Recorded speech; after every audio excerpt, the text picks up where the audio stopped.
Okay, it's been almost a year. I guess we can talk about Star Wars again.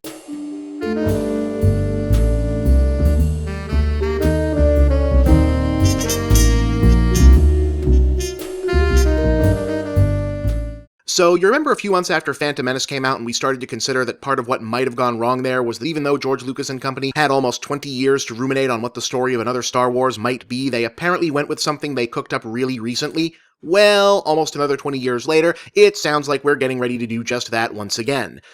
Yay? In case you've been living in a galaxy far, far away yourself for the last year or so, the Walt Disney Company now owns the entirety of the Star Wars universe and put a new trilogy on the to-do list before the ink was even dry on the contracts. Episode 7 went into pre-production with a screenplay by Toy Story 3 writer Michael Arndt, and may or may not have drawn from George Lucas' own secret long-term plans from years ago. Then it went out to directors, with the eventual selection being Armageddon and Gone Fishin' scribe J.J. Abrams, then a hot property for having made a whole bunch of money off of the risky Star Trek reboot. And then things started to go wonky. Unapproved news from the Mouse House is hard to come by, but rumors of script problems and production delays kicked up almost immediately. And this past November, we learned that at least part of that gossip was true. Episode 7, originally planned for Star Wars' traditional May release date, was delayed in favor of a Christmas season release, bumping the previous big holiday blockbuster planned for that date, Duncan Jones' World of Warcraft movie, to summer, so that Abrams could continue to refine the script, with Empire Strikes Back scribe Lawrence Kasdan coming aboard as a new co-writer in a naked bid to mollify fanboys. I mean, to bring that special magic that only the writer-director of Dreamcatcher can possibly bring.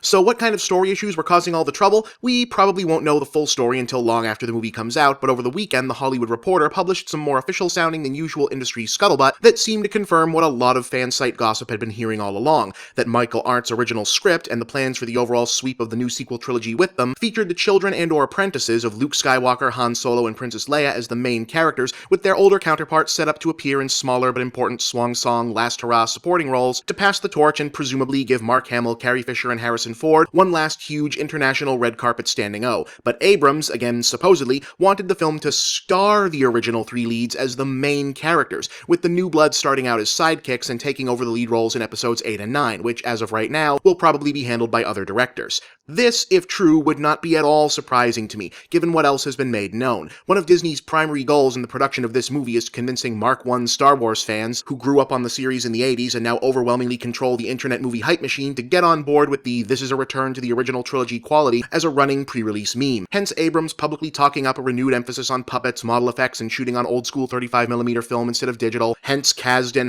hence Abrams himself, as anyone who watched the pretty good first hour or so of Super 8 can attest. Mimicking the style of early 80s genre movies is one of Abrams' genuine technical gifts. So no, it would not surprise me at all that he'd favor postponing some or most of whatever the new beginnings or fresh character arcs the Arndt script was laying out for the next installment in favor of effectively producing a $200 million original trilogy fan film. Nor that Disney would enthusiastically go along with it, since they want the exact audience that will unironically get stoked for a $200 million original trilogy fan film to get stoked and provide them with terabyte after terabyte of free advertising. Now, speaking as a pathetic, unreconstructed Generation X man-child myself, yeah, I get why that's appealing. Just like I get still wanting an original cast Ghostbusters 3 until I, think about it for a minute. Just like I got the appeal of other out-of-mothballs revivals like Blues Brothers 2000, Christmas Vacation 2, or Crystal Skull, until, I saw them. There's just not a great track record for these comebacks, folks. Tron Legacy is probably the best one, and I mostly liked that movie, but maybe it's the fact that this broke the same weekend that we're hearing about the WWE looking into the logistics of bringing Hulk Hogan and Rowdy Roddy Piper to WrestleMania 30 for one more Legacy match. A rather more literal version of aging entertainers who should be enjoying their retirements in dignity getting dragged back out to work, in these guys' case at the very real risk of serious physical injury, in the aim of profiting from giving a nostalgia charge to a generation that just can't accept real human performers aren't ageless and eternal like comic book characters. Oh hey, Peter Parker's gonna be Spider-Man again soon, by the way. But if this is legit, this feels like potentially pissing away the running time of an entire movie on something that should maybe just be a subplot or a scene in a movie. I mean, yes, absolutely.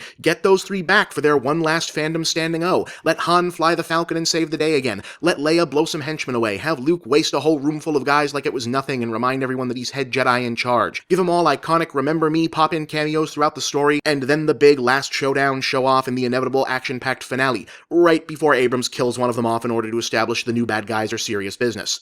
Oh, just watch. They'll totally do that and it'll probably be Han. Remember where you heard it first. But do you really want that to be the main thrust of a whole movie? Red, but with whoever's still kicking around from Star Wars, and meanwhile the actual fresh characters and new ideas for the future of the franchise are hanging around in the background, setting up stuff that they promise will go somewhere interesting in the next one? We're really gonna spend a whole movie on, hey guys, remember that time we were in those movies? Wasn't that awesome? We're gonna play it that safe, even though this movie being a hit is so much of a foregone conclusion that the premise could be that instead of killing him, Darth Sidious merely blasted Mace Windu to present-day Earth where he has to help a group of kids save an orphanage with lemonade stand profits, and it would still make billions worldwide on the name alone?